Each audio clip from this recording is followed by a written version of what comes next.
ഈശോയുടെ തിരുഹൃദയ വണക്കം. 5-ാം ദിവസം. ജപം. എൻ്റെ രക്ഷകനും സൃഷ്ടാവുമായ ദൈവമേ, ഗാഗുൽത്താ മലയിൽ അങ്ങേ മരണസമയത്ത് ഞാൻ ഉണ്ടായിരുന്നുവെങ്കിൽ ഞാൻ എത്രമാത്രം ഭാഗ്യവാനാകുമായിരുന്നു. കുന്തത്താൽ കുത്തിത്തുറക്കപ്പെട്ട അങ്ങേ തിരുഹൃദയത്തിൽ നിന്നും ഒഴുകിക്കൊണ്ടിരിക്കുന്ന ദിവ്യരക്തം എൻ്റെ ഹൃദയത്തിലേക്ക് വീണിരുന്നുവെങ്കിൽ ഞാൻ എത്ര പരിശുദ്ധനാകുമായിരുന്നു.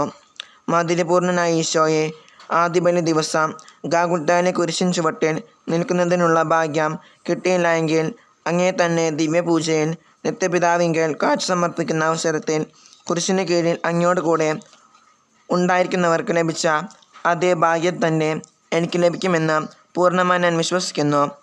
സ്നേഹനാഥനായ എൻ്റെ ഈശോയെ, കഴിഞ്ഞ ജീവിതകാലത്തിൽ ദിവ്യപൂജയിൽ അങ്ങേ ആരാധിക്കാതെയും അങ്ങേ അനന്തമായ സ്നേഹം ഓർക്കാതെയും പോയിട്ടുണ്ട് എന്നുള്ളത് വാസ്തവം തന്നെ. ദയാനിധി, എൻ്റെ നന്ദിഹീനതയെ വീക്ഷിക്കാതെ അങ്ങേ കൃപയാൽ എന്നോട് ക്ഷമിക്കണമേ. ഇനി അവശേഷിച്ചിരിക്കുന്ന ജീവിതകാലം സാധ്യമായ വിധം ഈ ദിവ്യപൂജയിൽ അങ്ങേ ആരാധിപ്പാനും സ്തുതിസ്തോത്രങ്ങൾ സമർപ്പിക്കുവാനും ഞാൻ സന്നദ്ധനാണെന്ന് ഇതിനാൽ പ്രതിജ്ഞ ചെയ്യുന്നു. സുഹൃത ജപം.